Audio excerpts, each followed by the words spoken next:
What to read? I'm Gerard Saylor from the LD Fargo Public Library in Lake Willis, Wisconsin.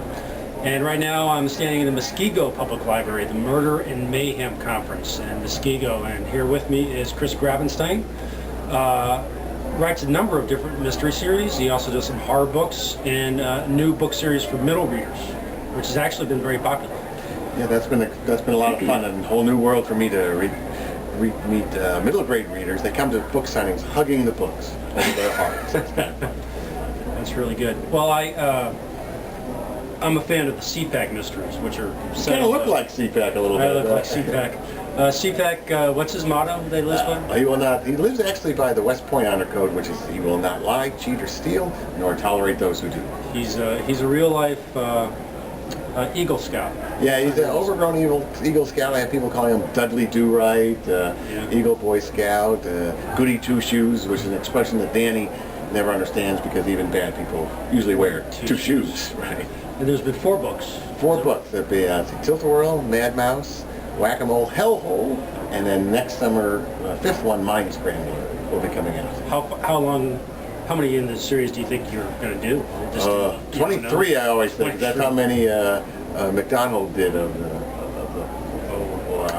Travis McGee books. I think he did 23, 27, so I would say that. Did you model your character after any characters that you've read in books that you liked? Well, not characters in books. I really wanted to come up with a fresh character that we hadn't met in books yet, so people might want to read about somebody new. But I did model him on a military policeman who I met at a wedding who looked a lot like you, and his name was Ceepak, spelled with 1 E. I also modeled him on my nephew, who was a Marine in the first Gulf War. So physically, he still has the haircut and the muscles and stuff. He's a firefighter now, and also a friend of ours who's a captain with the FDNY. Because I'm more like Danny, the narrator, who's always marveling at these heroic people. Like, how can someone run into a building that's on fire when everyone else is running out? Yeah, it's the Mutt and Jeff character. It is, yeah. You got Ceepak, and then you have Danny, the beach bum, who just kind of fell into the job. And then, what's fun as the books progress, Danny's got more Ceepak inside him than he realizes. Yeah. He's getting better. He's changed quite a bit. Yeah, he's grown up ever so slightly. He started off in the series. He started off basically as a traffic cop. Yeah.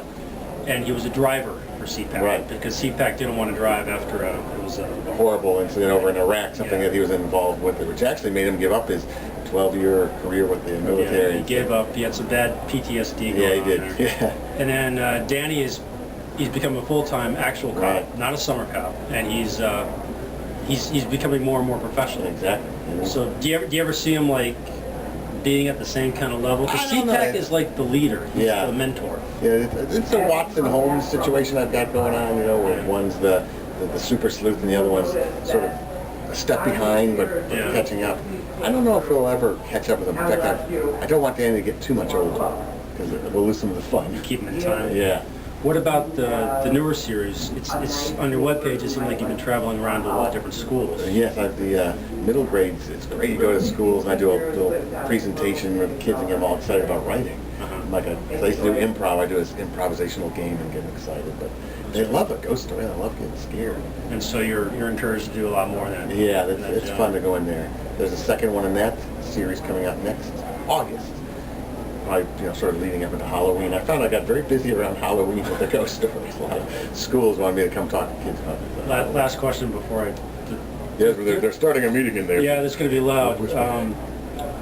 I forgot what I was going to say. Oh, how do you like to try to have a new book like every 6 months, like once a year?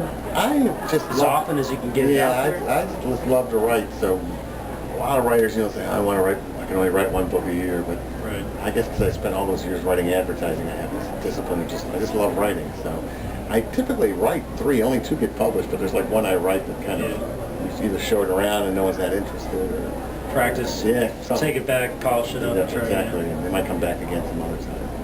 In fact, I just finished writing a whole other middle grade series. The first book in what would be another middle grade series that I gave to my agent. We'll see if anybody's interested. That's good. Yeah. Well, I'm Gerard Saylor from the LD Fargo Public Library. This is Chris Grabenstein. Excellent author to try out. And that's what's to read. Thank you.